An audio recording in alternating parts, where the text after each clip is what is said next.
phenomenal Game 3. What's it been like to hear some of the accolades and such, 4-point night, most points by a defenseman in Bruins history?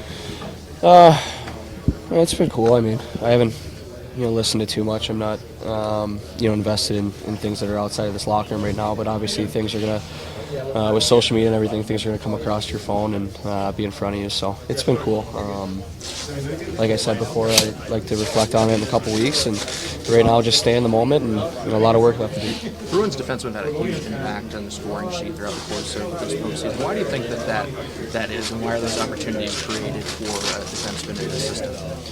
Well, I think it's important part for any team that's going to compete for the Stanley Cup. You need that to win hockey games, and you can't just rely on your forwards to do everything themselves. So if we can create that second wave of attack, in itself, it actually opens up more opportunities for our forward if they're worried about the second wave. So we talk about pace all the time. We set the pace back there on the back end, and hopefully it pushed our forwards forward, and it's nice to contribute. Torey, when Marcus joined the team, it was tough. He got hurt right away on the head net. What would you say kind of about the way he came back from that, kind of fit himself in, and especially now the impact he's had in his playoffs? Yeah, it's we saw from his first couple of games it was a little bit of a wow factor. We have a guy with so much skill that can play up and down our lineup, and he went away for a little bit there with the injuries. So his ability to come back and bounce back and regain that chemistry with a couple guys and play in a bunch of different situations, it's been impressive, and obviously we're very lucky to have him. Could it be a little bit, Bruce actually used the word intimidating, just because of some of the veterans you have in this room and some of the reputations that are here? Could you have met, coming in mid-season, that's got a little bit of a challenge in it, right? It is intimidating. I was that guy as a younger guy. He obviously has the resume a little bit different than I had, but it can be intimidating, but at the same time, this group is so welcoming and understanding of situations. The veteran group is, great leaders, so that tends to fade away extremely quickly. So credit to him, sticking with it and obviously becoming a big part of this team. Yeah, injuries have impacted you the previous two postseasons going into this one. Did that light any kind of a fire for you? Did that play any purpose in you kind of getting revved up for this postseason, changing your mentality about it, anything like that? You talking about individually? Yeah. No, I mean, I think injuries are part of the job, right? It's comes with the territory. Obviously, feeling better and healthier this time around, you feel like you can make a bigger impact for the team, and it didn't light a fire or anything. It's just about staying focused and in the moment and trying to keep the health as long as possible. When Johansson and Coyle were acquired, was there a feeling that these were the missing pieces? Was there an acknowledgement of how important they were going to be in filling out the lineup? Yeah, it was immediately almost that presence was felt, and you have a big-bodied center that goes in and obviously can play different positions, but what he's been able to do, Charlie, stabilize that third line and bring some scoring depth has been pretty crazy to watch, the development of that.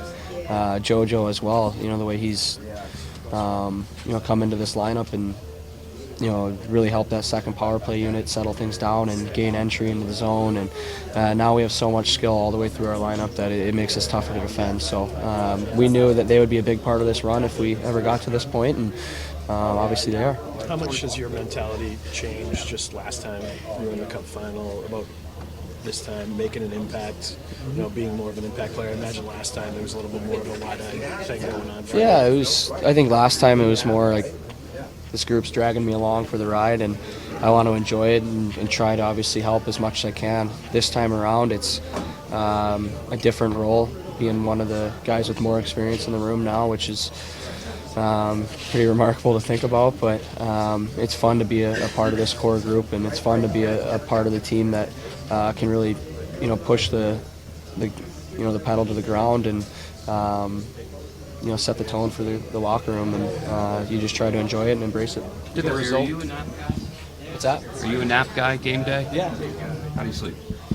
Great. You? I don't have time for it. Yeah. What do you do after the nap? What's leading up in the hours? Are you getting amped up, or are you trying to stay calm until you get? I'm a pretty relaxed guy and like to joke around, so get up from the nap, have a cup of coffee, and listen to some music, and just try to be relaxed as possible until the puck drops. Are you As thinking you guys- hockey now? At times, it depends. Early on, no. Once I get to the rink a little bit more, and then it becomes more preparing about the lineup that's across from you, and I don't think about it too much, to be honest. As you guys saw in Game 2, this Blues team definitely knows how to rebound. Do you expect them to do that again tonight and come out hard and possibly play their best game this series so far? Yeah, absolutely. It's been a strength of their team for a long time. Their resilience is, obviously noted, and that's why they're here. So, we expect a good test, another great battle, and probably their best push of the series. So we'll be ready for it. What was the atmosphere like? What was the atmosphere like playing in this environment the other day? And a lot of boos against you guys, but it seems like you guys fed off that energy. Yeah, it's we embrace playing on the road for sure. Early on, there was a lot of buzz in the building. Obviously, coming out of the first period with a 3-0 lead, really settled things down. So, like I said, we embrace it, we enjoy it. We like coming off of the ice surface with a quiet crowd, and that's something we hope to do again. Why is the Bruins power play so effective? It's non-traditional, and in fact, there's not that big bomb shot from the point, but each individual has unique skills.